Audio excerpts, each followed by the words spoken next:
Joe talks about Joe. And now, your host, Joe Slepsky. Hello, everybody, and welcome back to Joe on Joe. I say welcome back because I've been gone for a couple weeks. This is your host, Joe Slepsky, by the way, for any new listeners out there. I've been sidelined with a little case of that. I'm calling it the Cobra Lavid. I got some of those Cobra La death spores, and it knocked me out. I was vaxxed, and I had just got my booster. Actually, I don't think my booster had gotten taken effect yet, and I came down with a case of the vid. So thank you to everyone who reached out to send me some love. I appreciate that. It's I feel good, but it's so I still have a cough, so I may be a little not as long-winded and boring as I normally am. So we'll see how I get through this week. But I wanted to get back to it. I wanted to get back to talking up some Joe. I've been staring at G.I. Joe issue number 111, which is what we're talking about today. I've been staring at this for 3 weeks now, or 2 weeks. And, so we're going to give it a shot. We're going to give it the old college try, as they used to say. And you know who else gives it the old college try every week, week in, week out? Our good friends, our good sponsors at the Movies and a Meal podcast. Listeners, I know what you need in your life. You need more podcasts. And you also love movies. So why not do a podcast that's about not one movie? It's about not two movies. It's about 3 movies and a meal. I'm talking the Movies and a Meal podcast. This show is great. It's brought to you by Keith, Brad, and Ben, and each week they bring a new movie to the table, which they all discuss as a group. And it's not, your highfalutin movies. It's What We Do in the Shadows, The Fantastic Four, Rise of the Silver Surfer, and Out of Sight. It's Bad Education, Ghost Rider, and A View to a Kill. It's X-Men Last Stand, Queen Sugar, The Mandalorian, and Major League 2. They are a lot of fun to listen to. You guys know Ben. It's our friend Ben Pensarga. He was a guest on Joe and Joe. In fact, Ben was the very first remote guest that I ever had on this podcast, so he's always got a special place in my heart. I'm really digging this. I just started listening to it last week. It is a lot of fun. They bring a guest in. The guest, I listened to their Heathers episode. They were joined by Kelly, and she went in depth on her favorite movie, which was Heathers, and it made me want to go watch Heathers to watch with them.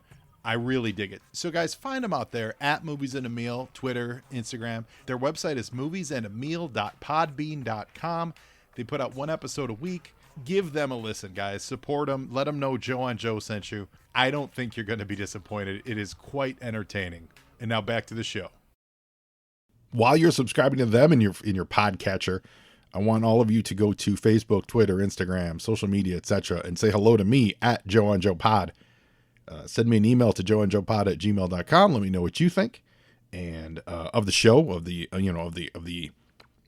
issue in question, of any of the hot sizzling G.I. Joe topics that we're talking about.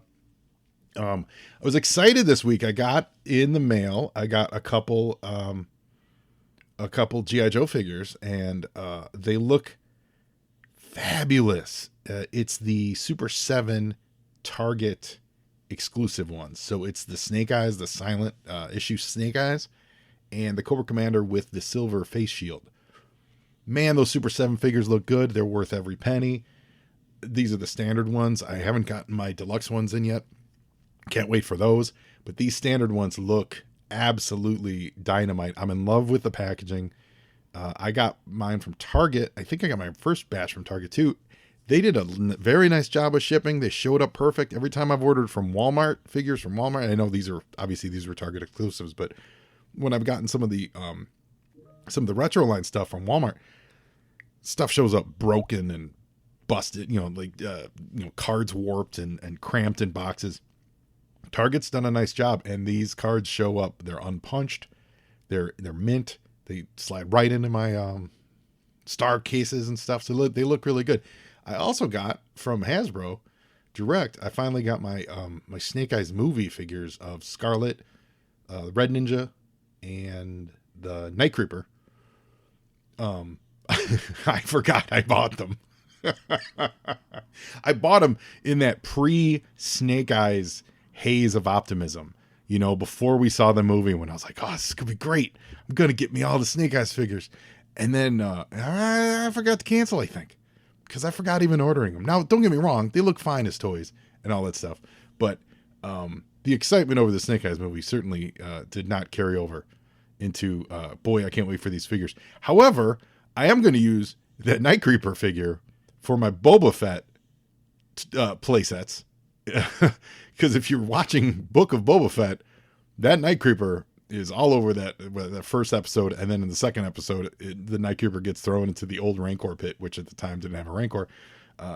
And spoiler alert, we now have a Rancor, but we also have Power Ranger scooter bikes on Tatooine, which move slower than the 1977 land speeder that Lucas was able to capture on film 45 years ago. That moved quicker than those terrible looking bikes. So anyway, not that I have an opinion on this hot topic. Twitter has been a buzz with it this week. But the other big G.I. Joe news, which was amazing and is actually going to come into play a little bit in the, well, we're just going to jump to it. I'm actually going to flip it a little bit. We're going to go right to the letters page of G.I. Joe 111, because on the letters page of G.I. Joe 111, I'll just do this whole segment up top. Okay. So we got Postbox the Pet. I've got letters here from Mike Barbieri out of Montreal, Quebec. He's saying how much he loves the series, and he's not embarrassed, and he doesn't think people should be embarrassed about reading G.I. Joe comics. This is from this would have been published in like December of 1990. Someone wrote a really long, detailed. Bobby Warlock Miller out of Chetopa, Kansas, wrote a nice detailed letter asking about Quinn. And Larry reiterates that Quinn is dead for good, but he's got some ideas for like eras of the G.I. Joe 3 3/4 era. So eras of that era. So, like the first couple of years calls them the Strike Force, and then the expansion era, etc. This made me think of how they refer to like wrestling, of like the Raw era and the Extreme era and all that stuff. Then there's a letter from Katie Lawton out of Palmer, Alaska. And then there's a letter from James A. Laurie out of Denver, Colorado, and he's just asking about what we really need, an official handbook of the Joe universe, etc., and so on and so forth, and like more so than the Order of Battle. And Larry mentions, hey, the same folks that brought you the Marvel Universe trading cards are about to publish the G.I. Joe trading cards, which will feature new artwork by Rod Wiggum and others. Look for them soon. Well, listen, guys, if you missed the opportunity to get your G.I. Joe trading cards back in 1990, and I know I have a complete set, I know a lot of you do, they're really wonderful cards. But the internet, quote unquote celebrity and MMA fighter Logan Paul happens to have a complete collection. In fact, he has $3.5 million worth of G.I. Joe cards, because the story came out last week that he had previously purchased $3.5 million, what he thought were vintage sealed Pokemon cards, like first generation Pokemon cards. So Pokemon cards from 1990, or that era, whenever that would be. Sealed in the box, certified by whatever company sold it to him. And this internet sensation has paid $3.5 million for them. And for whatever reason, he was getting them certified, or he finally got around to opening them, or he just decided to open one of the boxes. And instead of Pokemon cards were inside, were sealed packs of G.I. Joe 1990 cards.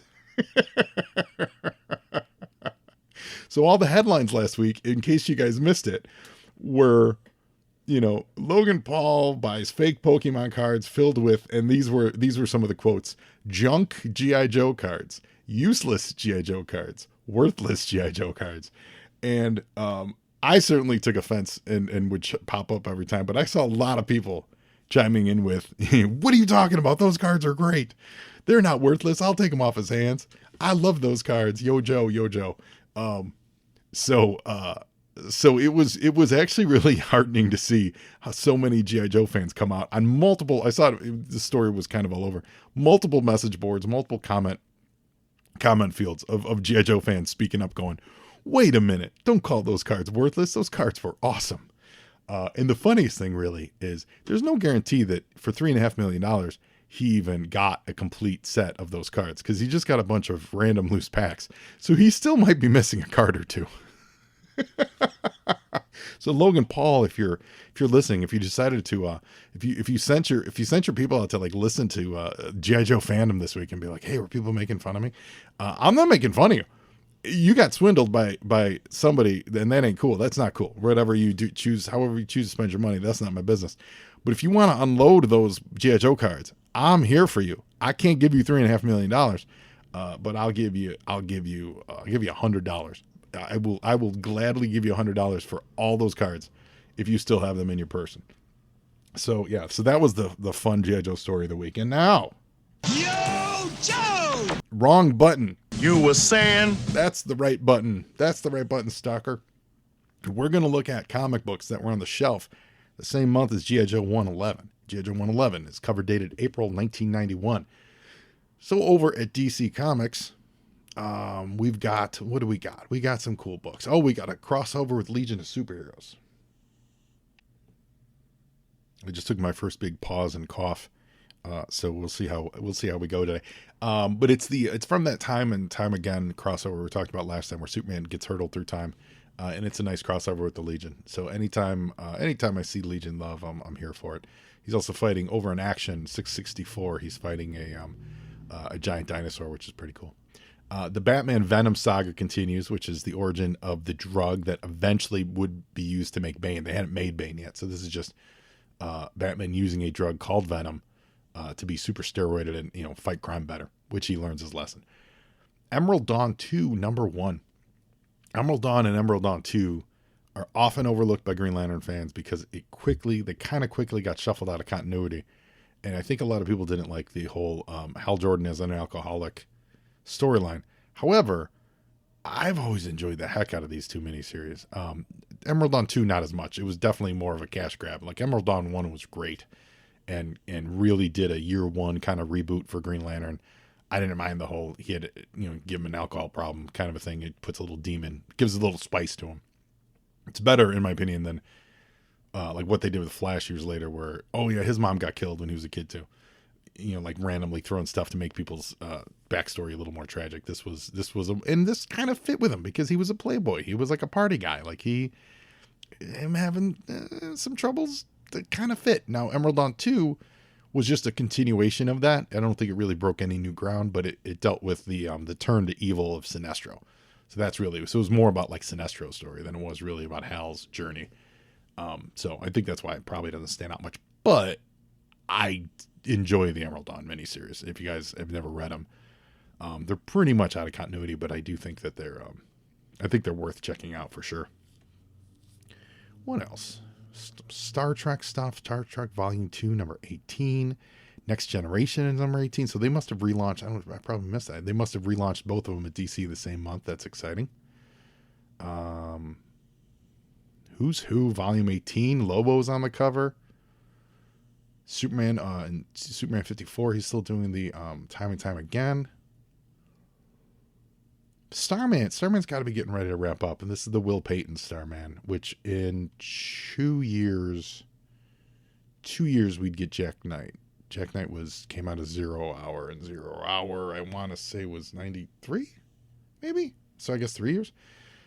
We'd get Jack Knight, but the Will Payton era of Starman starting to wrap up. He had I like that series. It's not great, but I like it. I like because it's an interesting take and kind of a quirky 80s DC character. What I really dig is that his costume, the colors on his costume, it's red, white, and gray. It's not red, white, and black. Like he has like a gray costume, and then the black shading gives it this black look, so you could draw it in shadow and looks really sharp. But it was really red, white, and gray, I like oddball color schemes like that when it comes to costumes. You were saying? Okay, second coughing jag. So now we're going to real quickly move on to Marvel. Amazing 346. This is Venom's maybe third or fourth appearance, I think. This is one of those classic covers that I think is based on the cover. It's kind of sending it up the charts a little bit. It's got Venom drooling. Eric Larson introduced the whole tongue thing, like McFarlane never drew that. So this is maybe like the tongue and his, whole stinky tongue thing. Maybe it's the tongue's like second appearance. But that's a fun cover. It's got Spider-Man reflected in his eyeballs. U.S. Agent punching out Hawkeye on the cover of West Coast Avengers number 69. The introduction of Rage. This is the introduction of Rage, is it? In Avengers 331, we've met Rage before. Yeah, no, we've met Rage before. Rage is the really angry, like 12-year-old kid who, like, his power, so to speak, makes him look like he's an angry, leather-chested 27-year-old African-American dude, but he's like really like 12 years old. It's really a very angry stereotype come to life. What else is in here that's good? Oh, Guardians of the Galaxy 11. If you guys never read the Guardians of the Galaxy series by Jim Valentino, I'm talking. It is a wonderful snapshot of the Marvel Universe. Even though it takes place in the future, it's a wonderful snapshot of the Marvel Universe of the 80s.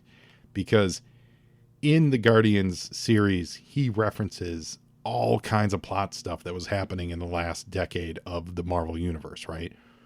So in this one, the Phoenix is reborn in the future. There's future Thor, there's future this, there's Wolverine's grandchildren, and all this really reflective stuff, which some of which would come to play in things like 2099. But Guardians of the Galaxy was really doing it hard for the entire 60-some issue run. So in a way, like, it's this 1,000-year reflection on what was happening, and it was their version of Legion superheroes too. So if you like Legion, you probably would enjoy that era of Guardians of the Galaxy. It was a little different from the previous version of Guardians. Definitely a lot different from the version everyone knows today, but it was a little different from the previous version. Where so the previous version, they were kind of like interplanetary commandos, like picture like the A-Team. They'd go from the adventure to adventure, just always behind the eight ball. When they got to the series here, they went past that invasion of Earth storyline, and they certainly did their share of adventuring and all kinds of stuff, but it really was more set up like the Legion, where they were this sprawling organization with all this drama and angst and new concepts being introduced every time, instead of the previous iteration being a little more, actually, like the A-Team is a good example, where every time you saw them, it was just a new adventure, but they were in the same status quo.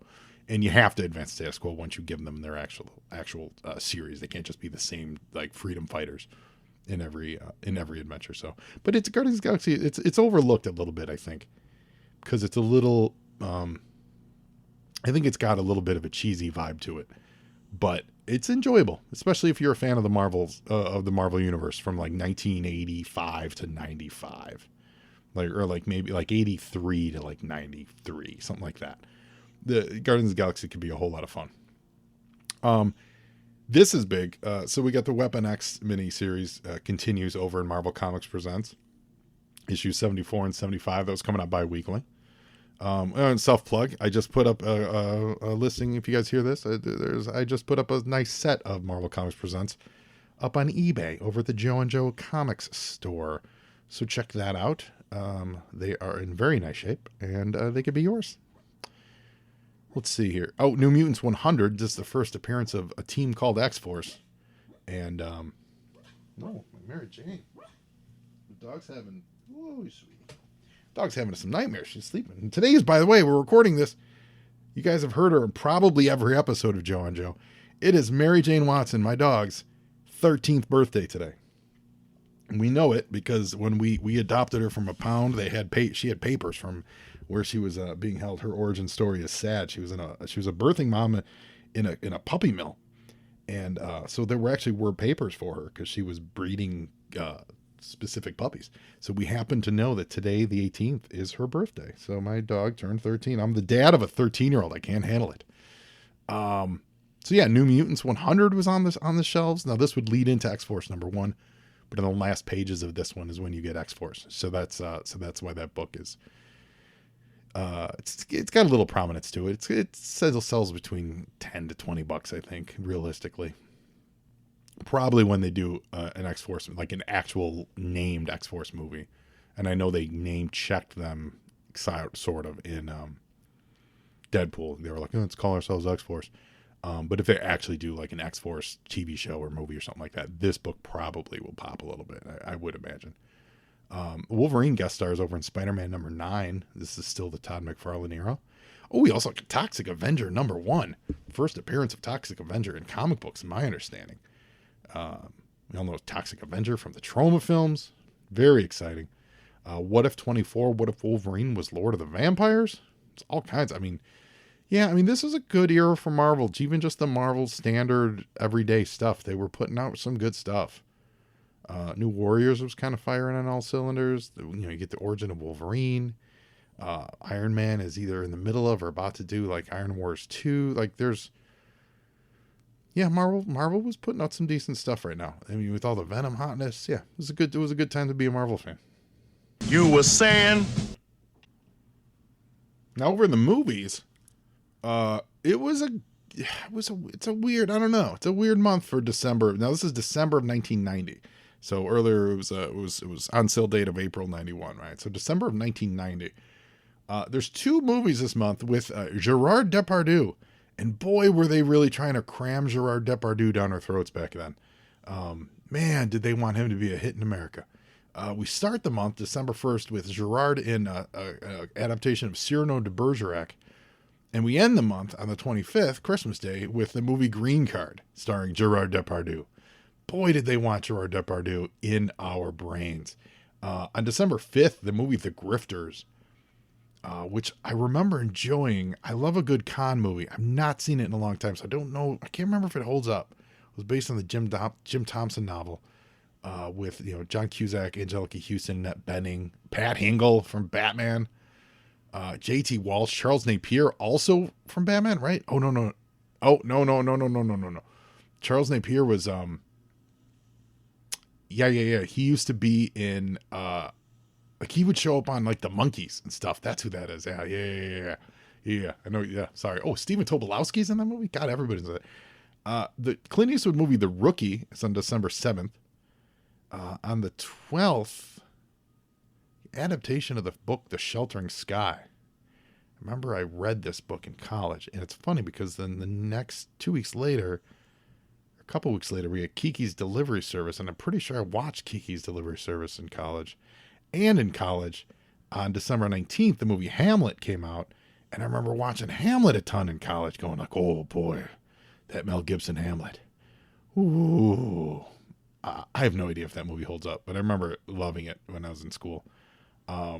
We also get Awakenings on December 17th, directed by Penny Marshall with Robert De Niro and Robin Williams. Robin Williams is the doctor. De Niro is the patient who was in a coma, and he comes back. He gets awakened, and then I don't think things go well for him at the end. Not the Patch Adams doctor Robin Williams is playing, but a little more staid.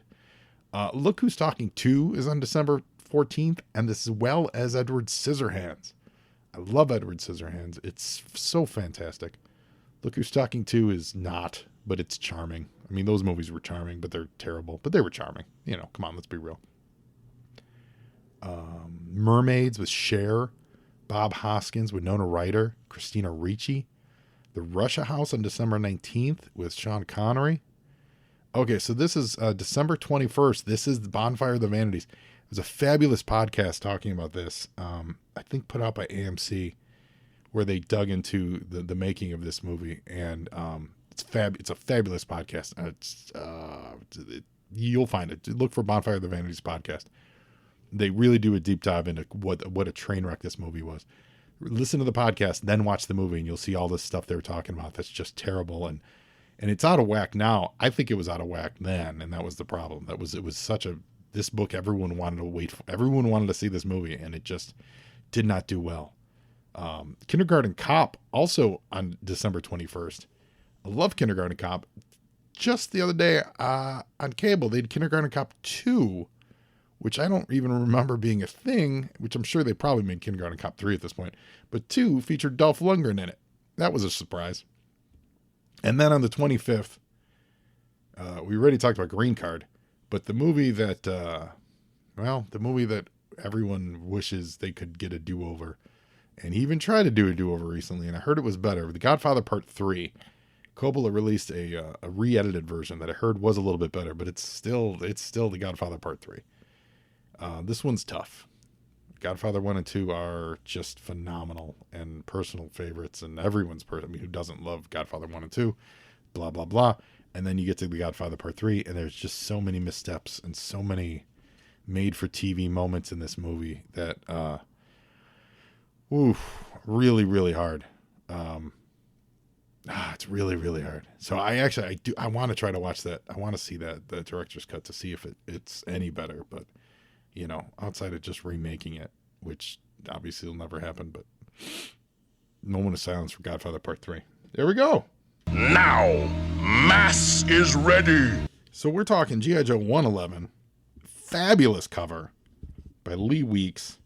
Snake Eyes, Storm Shadow, Scarlet, Jinx, all leaping out of a tomahawk chopper, going into the action. Snake Eyes isn't even waiting to land. They're all on rappelling ropes. Snake Eyes is firing his Uzi in midair. I don't know who he's shooting at, but he's shooting. Is a great cover, guys. This is a solid cover. I'm here for it. They don't, I like that they don't cover it with any text, like any, in this issue, ninjas attack kind of text or anything like that. This is it's just a strong, fun, awesome cover. I like the colors. I like the balance of the red on both sides with kind of the red in the background. Also putting the red on the stars of Storm Shadow's backpack balances it out a little bit. I think that works really well. The small detail of painting the tracer rounds on Snake Eyes' gun belt is really great. Now, Snake Eyes is wearing a gun belt for no weapon that I can see he's carrying. I don't care. He's still every fifth or sixth or so round in his gun belts are tracer rounds, and they're painted red, which is pretty cool. That's a nice little detail in that. So I'm here for it. I'm here for the G.I. Joe 111 cover. Yo, Joe! Probe and Faint. Larry Hama script. John Statma is back as pencils. Randy Emerlin inks. Bob Sharon colors. Rick Parker letters. Bobby Chase editor. Tom DeFalco editor-in-chief. I normally don't call out specifics. Well, no, I don't know if I normally do or normally don't. Okay. But on this first page, I don't like the lettering. And then there's other places in this issue that I don't like the lettering. So I'm throwing it out there that I think there's some lettering fails. Pardon me. I think there's some lettering fails on this issue. There really are. So we open on a splash page of the Benzheen oil plants, because remember, very much like the Kuwait oil takeover, where Iraq took over Kuwait, Cobra took over these the oil fields of Benzheen. They tried to get the emir, they missed him, he got away, but they've taken over the oil fields, right? So there's a lot of wreckage. There's some, Cobra. There's vipers everywhere, taking a lot of hostages, things like that. And right in the middle of the page is a nicely drawn Cobra. What are those Aspid helicopters they call them? Like those big transport copters. And there's only 3 word balloons on this whole page. There's not a lot of dialogue here. And one of them covers up the middle of that helicopter. Like, just could not be more in the middle of the drawing of the helicopter. I'm looking at this. I can think of multiple ways to fix this problem. And so this is poor placement of the dialogue balloons. Yo, Joe! Now, Cobra Commander is on that helicopter, and remember, he's going there because he's pissed off that that Zaymot, Tomax and Zaymot killed the Joes, or at least they misinterpreted. He says they misinterpreted. They did misinterpret his order, but that they thought he gave the order to kill. They gave it to the Saw Viper. Saw Viper did kill them. They're saying the Saw Viper misinterpreted, not them. So they're passing the buck. So Cobra Commander gets off, and he's giving the twins are giving him the storytelling rundown for us. So they're catching us up on the status of everything, and they've got all these hostages. They're going to imprison these hostages. Quarter these guests at strategic locations. to prevent direct assaults. And Tomac says, yeah, handcuff them to anti-aircraft sites and lock them up inside of ammo dumps so the Joes can't shoot at them. And then we get to the point of it where Cobra Commander talks about the last thing we need. He says, what about those Joes you had shot? Last thing we need is a personal vendetta from the G.I. Joe team. So that's why Cobra Commander's there. Yo, Joe! And the Saw Viper's now coming back from that last issue battle they had with the Battle Bunker. And they're getting ready to dress down the Saw Viper, saying he's the one that's responsible, blah, blah, blah. And the Saw Viper gets off and says, it's not like I shot your mother, is it? And Cobra Commander's yelling at him. And Saw Viper apparently had a bad day because he's not even looking at Cobra Commander. And Cobra Commander says, hey, face me when I'm yelling at you. And he turns and looks and turns right at Cobra Commander and does what nobody's ever done. Like, he kind of maybe one hand, like Destro has yelled at Cobra Commander like this. And Saw Viper pauses, turns and looks at him and says, look, I've had a hard day and I don't want to hear it. And he's truly messed up. He's been shot at. His gloves are torn. His uniform's all cracked up. Like, he looks like he's had a rough day.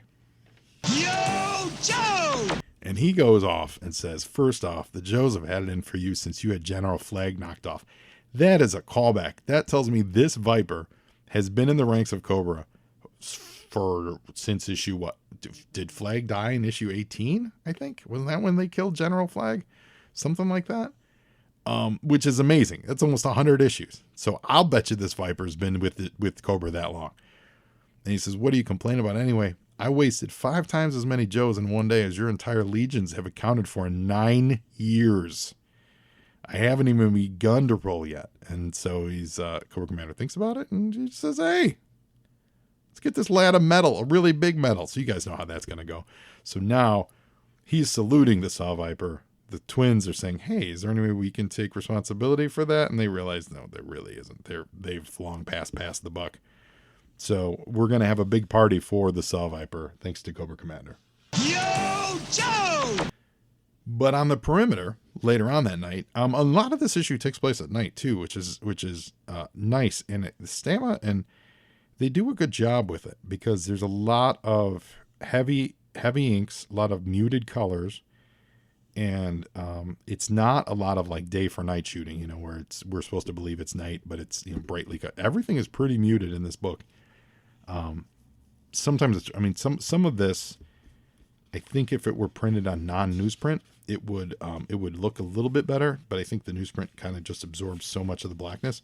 But they've really done a very nice job of making sure that this whole issue takes place at night, and it works. So. Cobra, they're looking through the night scope and they see a bunch of G.I. Joes out on the ridge. And it's Flint and Lady J and Dusty. Dusty's driving the Hammer. And they basically purposely get caught. So they say, Flint, grab all the surveillance gear. Let's get out of here. They're cutting it close to the wire. So they know that Cobras are looking for them and they know that they got caught because they want to kind of drag Cobra in. Yo, Joe! Very much like Cobra did to them 2 issues ago when they got the Joes that got caught and killed. And Flint confirms it, calling it this whole charade would have been wouldn't have been believed if we weren't cutting it close. So we got some car chase stuff, and they bring them into an ambush here. And so we've got the Rolling Thunder and the Raider, and they take out these Hiss tanks. And they're setting it up to get Cobra thinking that they're doing a bigger assault push than they really are at this point in time. They are doing one, but they're setting it up to make Cobra think that they're kind of going all out with. But really, what this whole issue is about is they're going in to get intel first. Yo, Joe! So Roadblock's there. Scratch one Cobra Stinger. Not sure who that is, but we get knocked out of Hiss 2. And basically the armored team calls Hawk at Desert Headquarters. And this is where I'm talking about. This page is what I'm talking about, where they do a great job with keeping it in the darkness, but also pretty clear of what's going on. The printing process, I think, fails a little bit just because it's weird. The blacks, and there's a few strokes of purple that get pulled out of the black. But they do a great job with the land pieces are blue, and the inking is really finely inked so that we can make out figures and make out who's who and who's talking, but still know that they're really operating under the cover of darkness. If you look at this page, it's page 9. If you look at it, you'll see what I'm talking about. Because there's just so much black here, that they do a great job with it. But I think maybe 6 years or 5 years later, when the printing presses, and maybe they weren't on news. If they weren't on newsprint, maybe this page might pop a little better. I don't think. I mean, the fact that I'm reading these means I don't think these have been reprinted, or if they have been, maybe it would have been just like a floppy trade. I wonder how they look when they reprint. Anyway, so it's Hawk, and he's in a tent with that the Emir of Benzheen. And we learn basically that the Emir is more concerned about his personal belongings than the safety of his own people or the soldiers, or et cetera, et cetera. So he wants to protect what's his. Yo, Joe! Not necessarily what's his country's. So now we've got lift ticket in a Tomahawk. Dogfight is flying as well, and Wild Bill's flying as well. Wild Bill's in one of those tiny little mini helicopters. What do we call those again? Stingers? What were those called? Those were awesome. I was lauding them a couple issues ago, and now I've forgotten their name. So they're all flying in, and the ninjas are in Lift Ticket's Tomahawk. It's Jinx, Snake Eyes, Storm Shadow, and Scarlet. I do think that John Statman thought Jinx was a guy, because he draws Jinx. Jinx is pretty much... There's no dialogue for Jinx in this whole issue, really.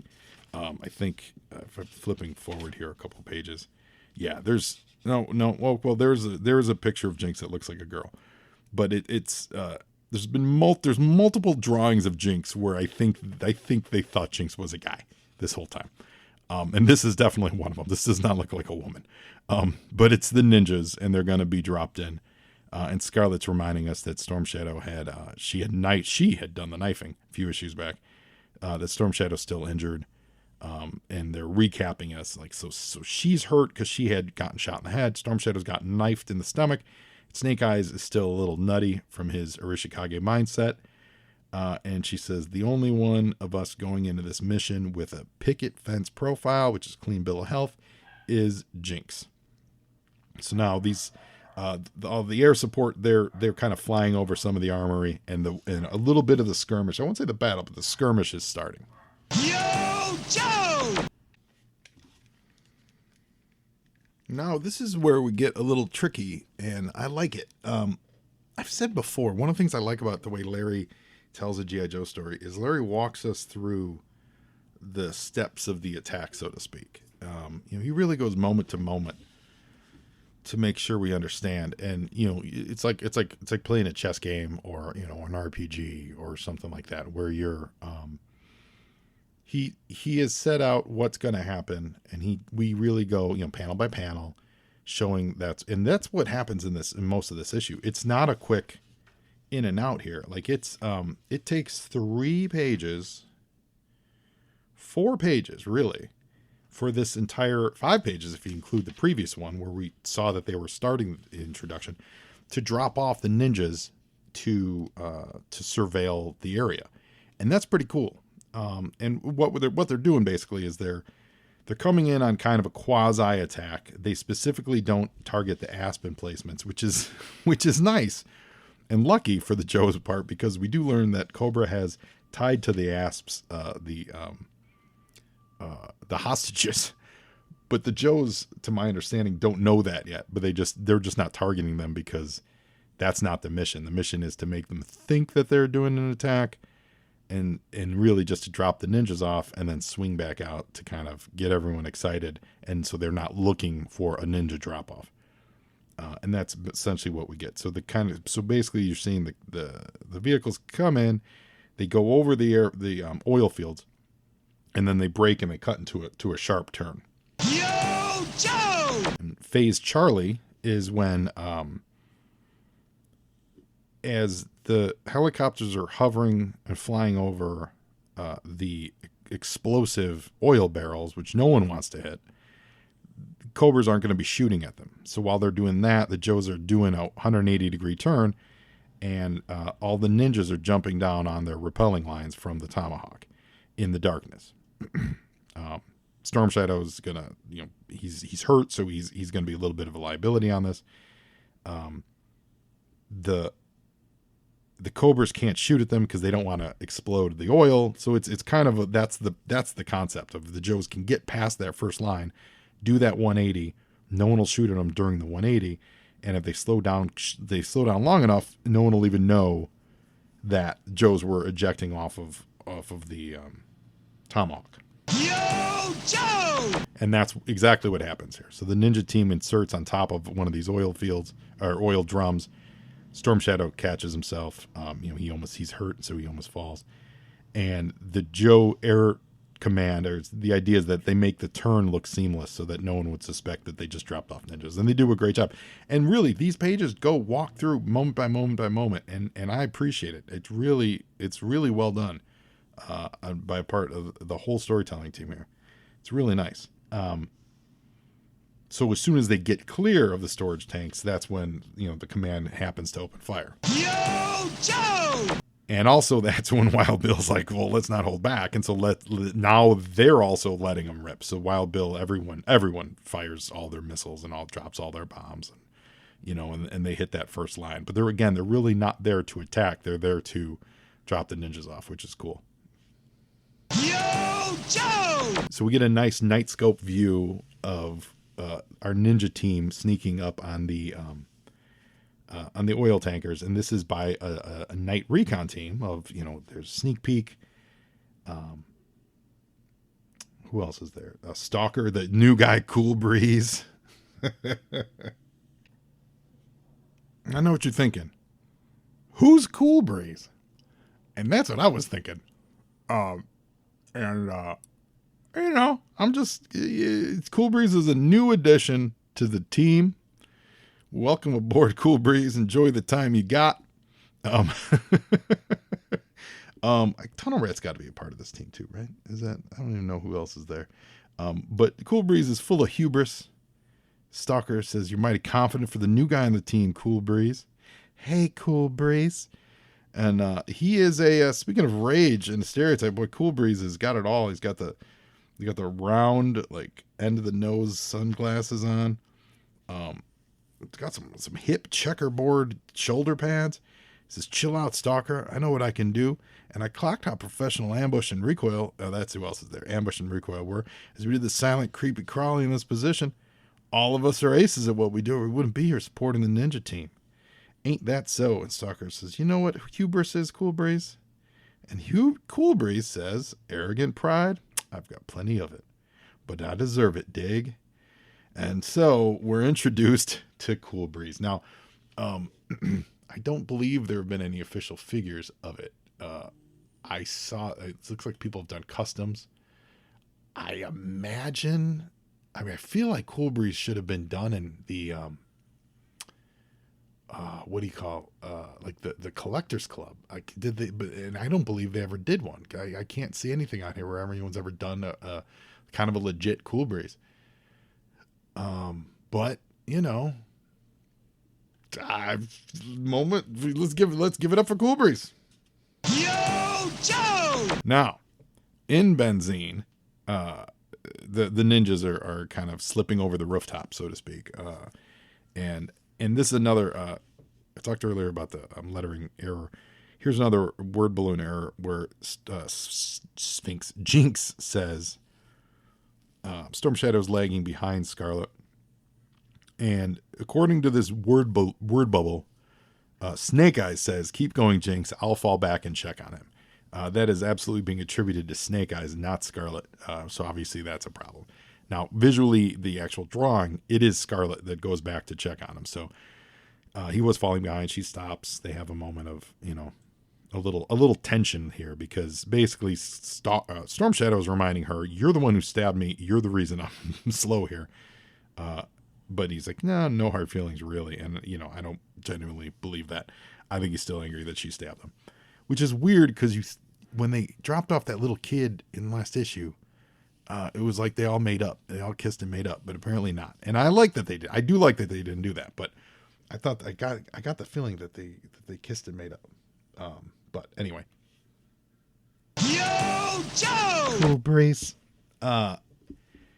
In the desert, everything's a success so far.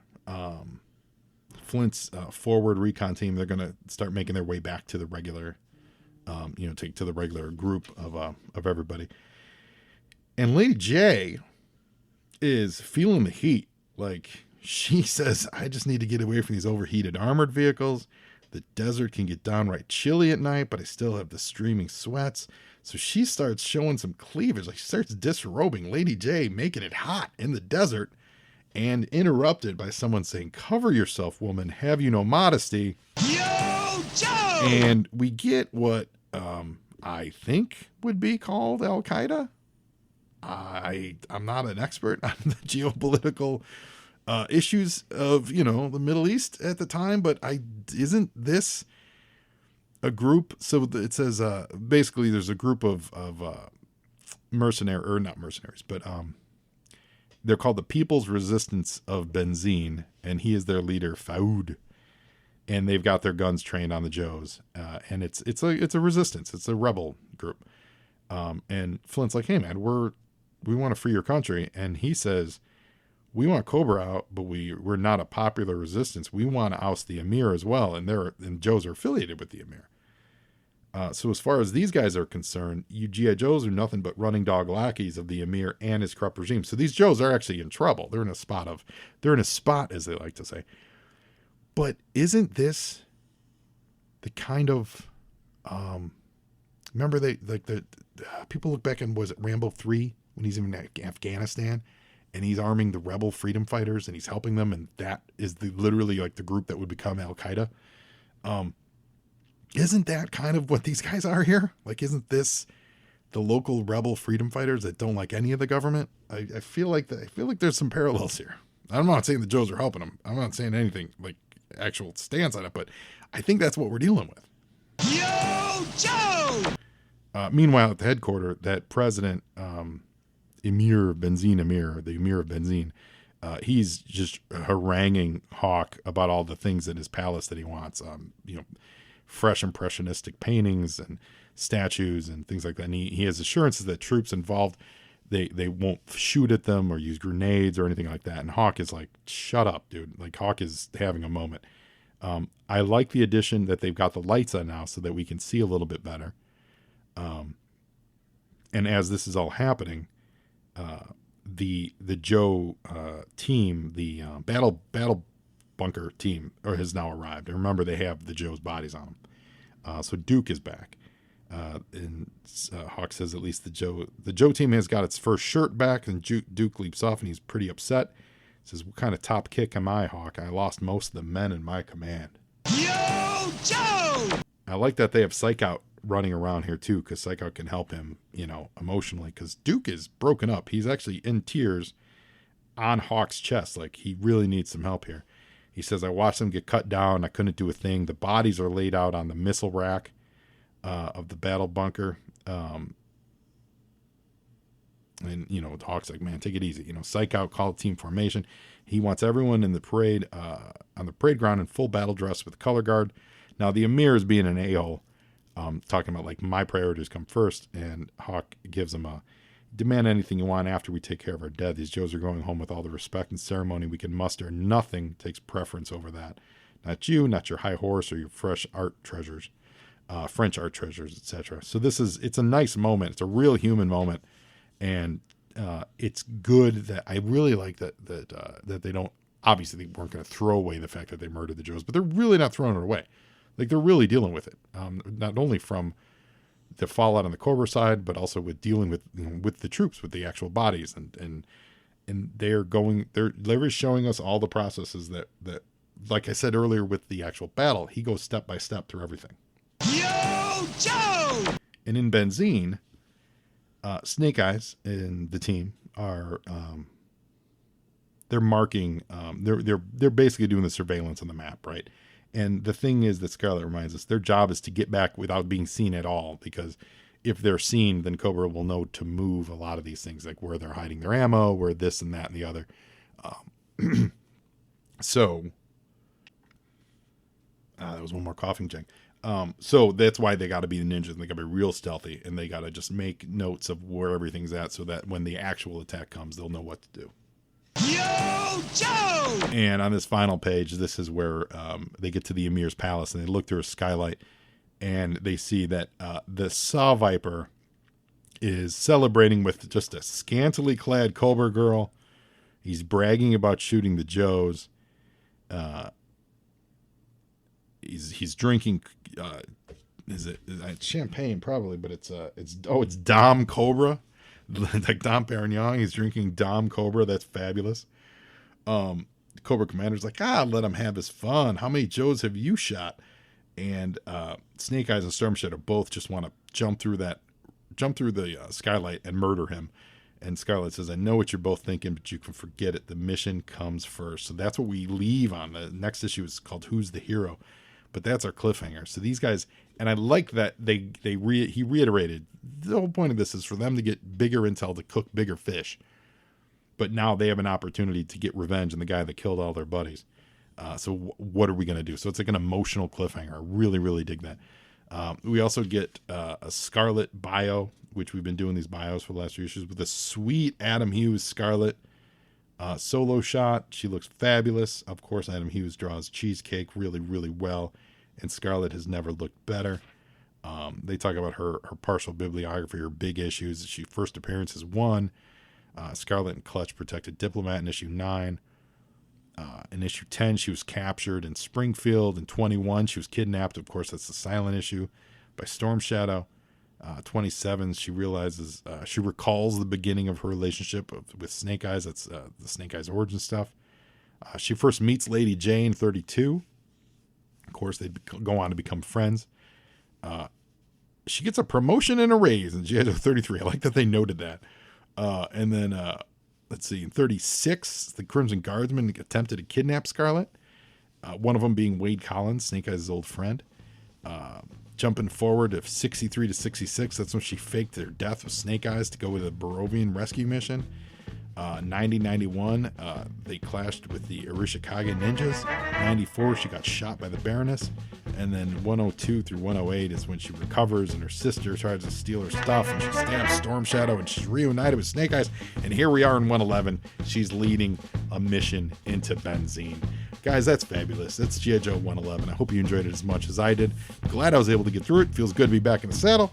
And we'll see you next week. And now you Joe, and Joeing is half the battle.